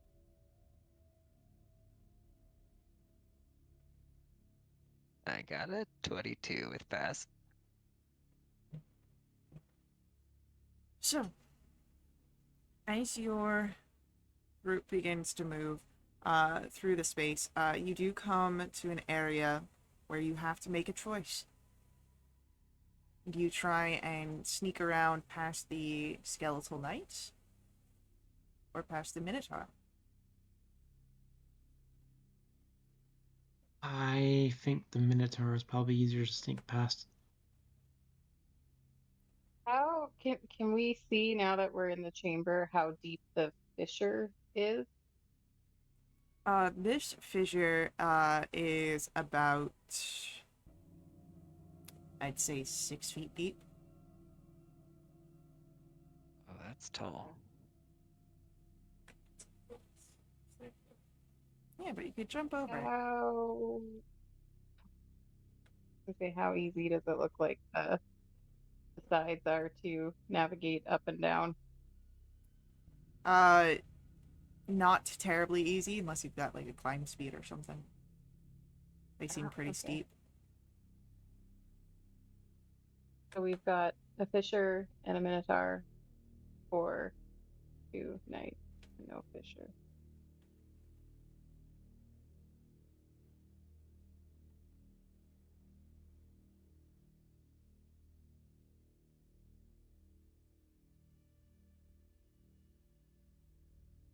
Hold on.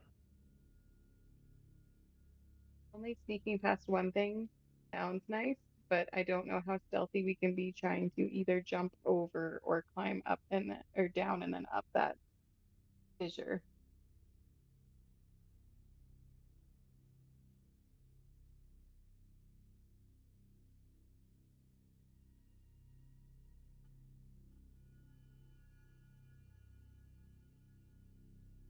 Oh, we could mess with them. Wish minor illusion had a longer than 30-foot distance or range.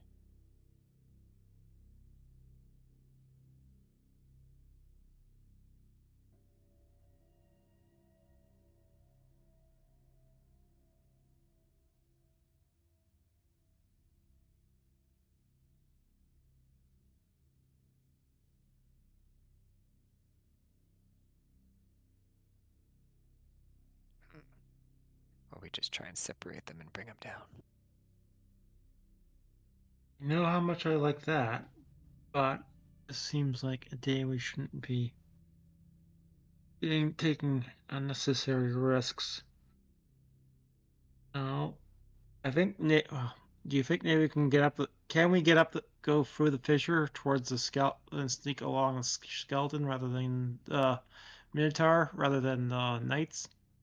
So the thing about the fissure is that the fissure is about 6 feet deep in the room. It's steep on the walls. You could try to get out closer towards the statue, but that might be because what Vash has been putting up is that it might be more loud, maybe a little Hmm. stressful trying to climb out of the fissure or jump across because it's not terribly wide.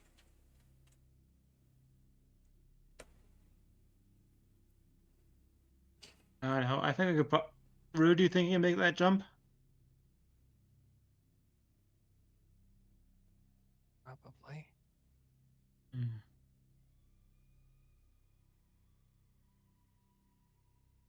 Can we make that jump quietly though? Probably not. You've got pass without a trace up. It's fine. Yeah.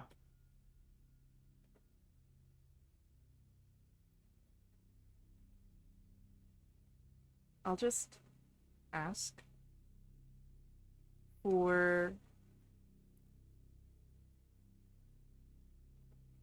I'm gonna make this athletics rules to see how you land. Oh boy. Not something like, I don't know, acrobatics. No, no, not acrobatics here, unfortunately. Okay. Oh wow, I got a natural 20 I Two got a plus natural. natural 1 9. We got two natural 20s, for I believe. 21. Vash and Hugh. Get across fine. There's barely a whisper of your feet hitting the ground. Rhubarb, however, as you make your jump, it's a little bit of a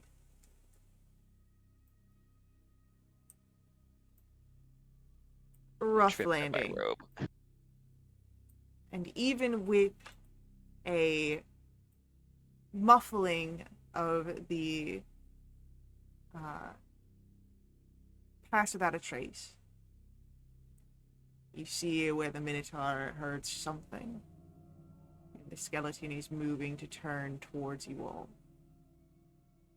And it is in that movement and that momentum, that slowing down of time before perhaps a fight breaks out, that we're going to end our session this evening. So, we'll see just what happens in our next episode. Will there be a fight?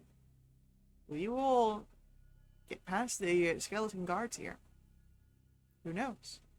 But I will see you all in our next stream. Until then, head over to willthewitch.com. Check us out there. Join us in our Discord if you want to jump in a game yourself and keep up to date with all of our announcements.